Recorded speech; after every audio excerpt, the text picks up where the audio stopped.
Jadi ada titik poin yang menarik untuk kita cermati.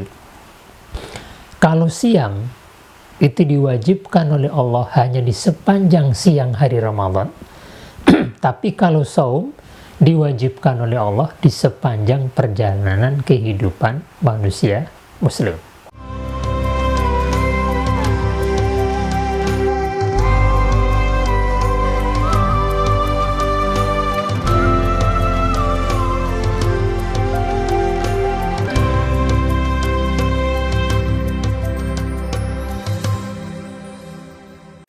Bismillahirrahmanirrahim. Assalamualaikum warahmatullahi wabarakatuh. Alhamdulillahirabbil alamin. Wa bihi nasta'inu ala umuri dunya waddin. Wassalatu wassalamu ala asyrafil anbiya'i wa imamil mursalin. Sayyidina wa maulana Muhammadin al-mab'uts rahmatan lil alamin. Wa ala alihi wa ashabihi wa man tabi'ahu bihadihi ila yaumiddin. Amma ba'd. Faqad qala ta'ala fi kitabil karim. A'udzu billahi minasy syaithanir rajim. Ya ayyuhalladzina amanu kutiba 'alaikumus syiyamu kama kutiba 'alal ladzina min qablikum la'allakum tattaqun. Shadaqallahul 'adzim. Pemirsa yang dirahmati Allah, syukur alhamdulillah kita panjatkan kehadirat Allah atas segala nikmat dan karunia-Nya yang terus diberikan dalam kehidupan kita dan mempertemukan kita dengan bulan Ramadan tahun ini. Semoga kita dapat mensyukurinya dengan benar, memanfaatkan waktu yang ada untuk terus bertakarrub kepada Allah Subhanahu wa Ta'ala, memperbaiki kualitas penghambaan kita kepada Allah Subhanahu wa Ta'ala melalui ibadah-ibadah baik yang diwajibkan maupun yang disunnahkan. Pada kesempatan kali ini kita akan coba mengupas terkait dengan perbedaan siam dengan saum. Tema ini kita kupas dengan tujuan ingin menggali lebih dalam terkait dengan rahasia dari ibadah puasa yang diwajibkan oleh Allah Subhanahu wa Ta'ala di bulan Ramadan ini, dan bagaimana ibadah ini mampu mengantarkan kita menjadi orang-orang yang bertakwa, sehingga menjadi sangat penting. Sebenarnya kata siam dan saum secara bahasa memiliki makna yang sama, karena dari akar kata yang sama, yaitu soma yasumu. Akan tetapi berdasarkan analisa dari istilah siam dan saum dalam teks-teks Al-Quran maupun hadis-hadis Rasulullah SAW, ternyata kita menangkap ada perbedaan penggunaan. Makanya ini menjadi menarik untuk kita coba cermati sejenak. Pemirsa yang dirahmati Allah, beberapa ayat Al-Quran yang menggunakan kata siam bisa kita sebutkan. Pertama tadi dalam surat Al-Baqarah 183 yang sudah sangat familiar, kutiba alaikumus siyam. Kemudian yang kedua ada dalam surat Al-Baqarah ayat 187, yaitu firman Allah, uhilla lakum lailatas siyamir rafasu ila nisaikum. Kemudian yang ketiga di ayat yang sama, Al-Baqarah 187, Allah Subhanahu wa Ta'ala berfirman, summa atimmus siyama ilal lail. 3 ayat ini menggunakan kata siam. yang berbicara tentang ibadah puasa di bulan Ramadan ini. Karena itu para ahli bahasa menyimpulkan atau membuat definisi tentang ibadah puasa dari ayat-ayat ini, kemudian muncul makna bahwa siam itu adalah menahan diri dari keinginan makan, minum, dan berhubungan intim mulai waktu subuh hingga tiba waktu maghrib.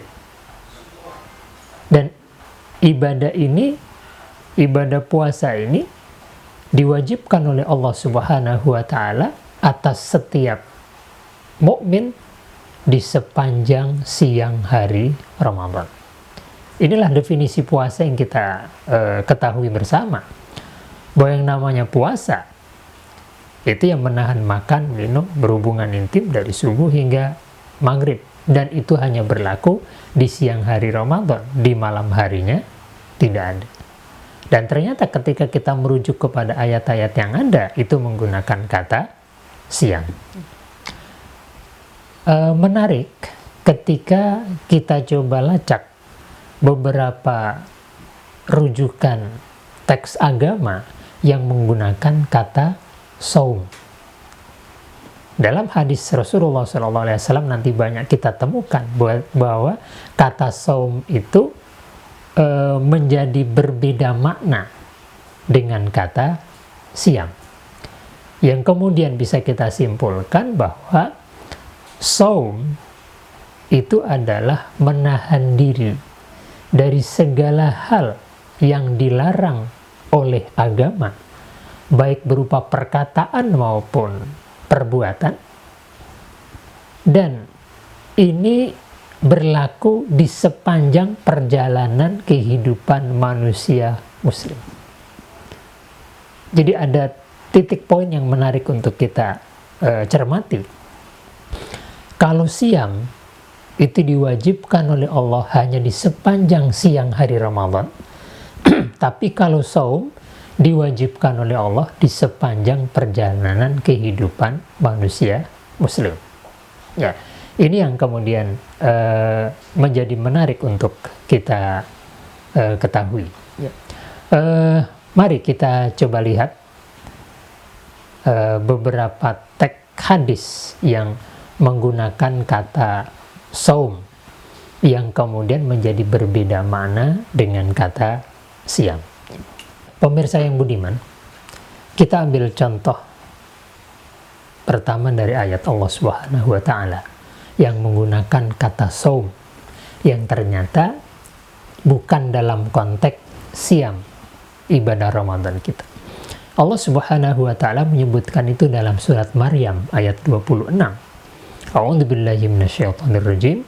Faquli washrabi wa qarri 'aina fa imma tayrayinna minal bashari ahadan faquli inni nadartu lirrahmani sawma falan ukallimal yawma insiya.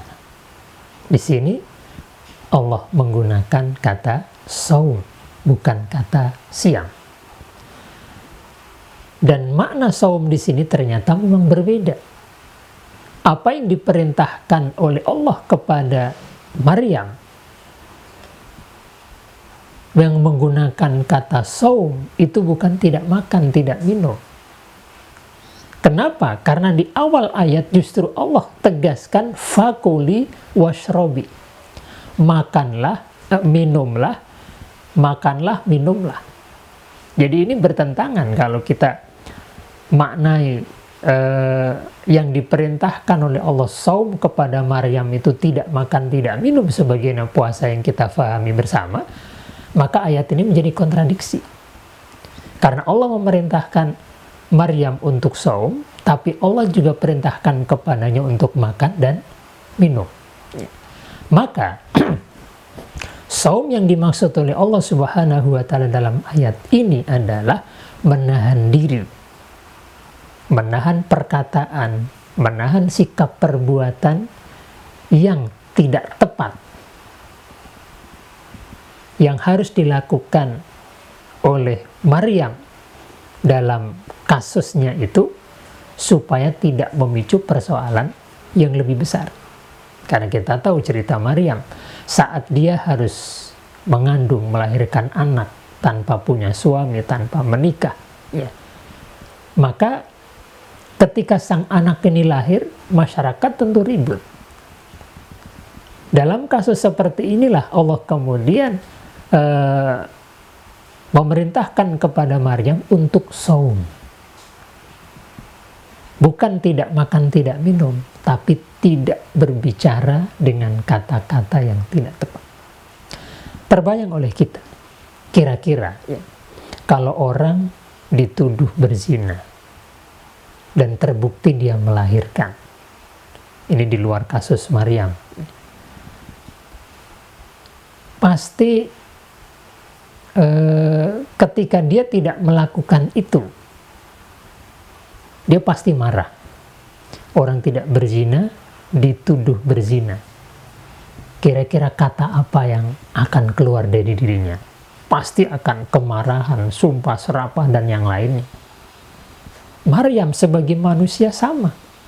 Ketika dia tidak melakukan apapun dengan laki-laki manapun, tapi Allah yang berkehendak langsung untuk memberikan dirinya anak, lahir dari rahimnya seorang bayi, maka masyarakat pun gempar dan menuduh dia berzina, melakukan hal-hal buruk yang bertentangan dengan agama. Padahal sebenarnya Maryam tidak melakukan apapun. Makanya Allah perintahkan kepada Maryam untuk saum.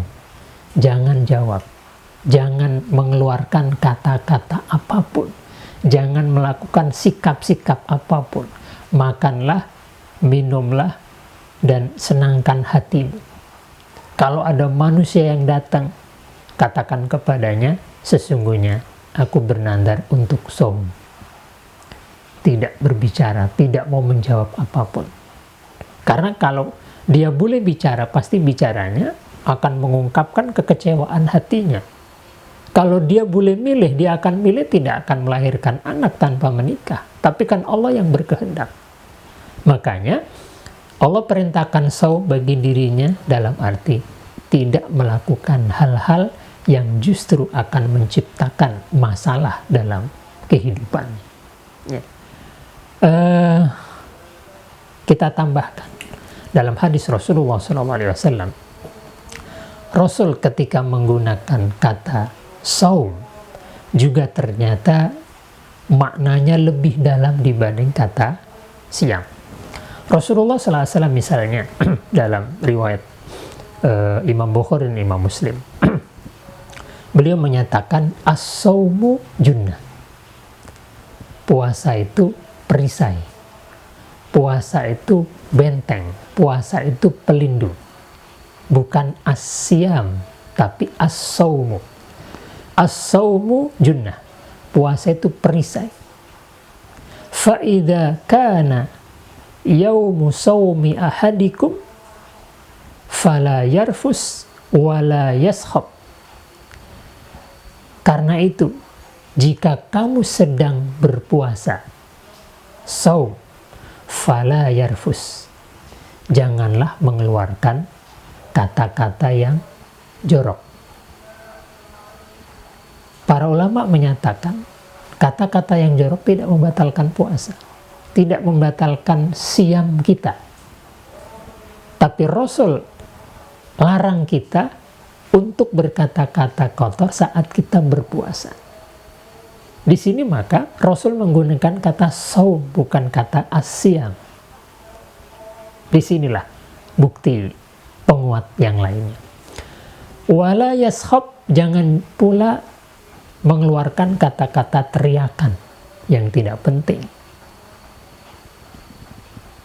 Fa in sabahu ahadun au qatalahu, bahkan ketika ada seseorang yang mengeluarkan kata-kata buruk kepada kita, mengeluarkan kecaman kepada kita, tuduhan buruk kepada kita, au qatalahu, bahkan ngajak berantem dengan kita, sikap yang buruk, falyakul inni shaim, maka perintah Rasul, katakan sesungguhnya aku sedang berpuasa.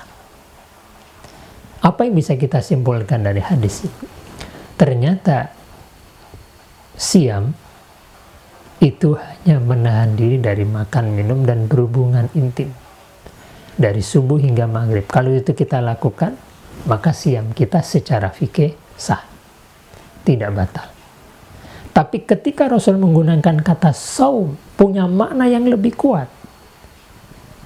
Kita dilarang untuk berkata-kata yang kotor, berkata-kata yang buruk, berkata-kata yang keras, yang tidak penting. Bahkan kalau ada orang lain melakukan itu kepada kita, kita pun tidak boleh merespon itu dengan kata-kata yang sama. Orang ngajak berantem kepada kita, kita cukup mengatakan saya sedang berpuasa. Artinya kita jaga hati kita untuk tidak cepat tersinggung. Itu saum. Dalam hadis yang lain, Rasulullah SAW tegaskan dalam hal ini, man lam yada' qawla zur wal amala bihi falaysa lillahi hajatun fi an yada'a ta'amahu wa syarabahu. Barang siapa yang tidak mampu meninggalkan kata-kata dusta dan tetap saja melakukan itu, maka tidak ada kepentingan bagi Allah orang tersebut meninggalkan makanan atau minumannya. Makna ini menunjukkan bahwa puasa yang dikehendaki oleh Allah Subhanahu wa Ta'ala dari kita para hamba bukan hanya tidak makan, tidak minum, tidak berhubungan intim dari subuh hingga maghrib, tapi bagaimana puasa yang kita lakukan ini mampu membentengi diri kita dari hal-hal yang dilarang oleh agama. Dan ini bukan hanya berlaku di sepanjang siang hari Ramadan, begitu pula di malam hari juga dilarang. Bahkan di sepanjang perjalanan kehidupan kita sebagai hamba Allah, semua itu dilarang. Sehingga kalau puasa kita, siam kita bisa kita tingkatkan ke saum dalam arti yang sesungguhnya, inilah yang akan mampu mengantarkan kita menjadi orang-orang yang bertakwa. Ramadan menjadi medan latihan kita untuk menahan nafsu kita. Pasca Ramadan kita mampu menjalani kehidupan ini dengan benar, karena kita punya benteng yang kuat, punya modal yang kuat untuk menjalani kehidupan ini sesuai dengan aturan syariat Allah Subhanahu wa Ta'ala. Demikian bahasan terkait dengan perbedaan makna istilah siam dan saum berdasarkan rujukan baik dari ayat-ayat Al-Quran maupun hadis-hadis Rasulullah SAW. Semoga bermanfaat dan kita berharap Allah Subhanahu wa Ta'ala memberikan kekuatan kepada kita untuk terus bisa meningkatkan level ibadah kita semakin baik sehingga akan memperbaiki level ketakwaan kita kepada Allah Subhanahu wa Ta'ala. Kurang lebihnya mohon maaf. Wallahu muwaffiq ila aqwamit thariq. Wassalamualaikum warahmatullahi wabarakatuh.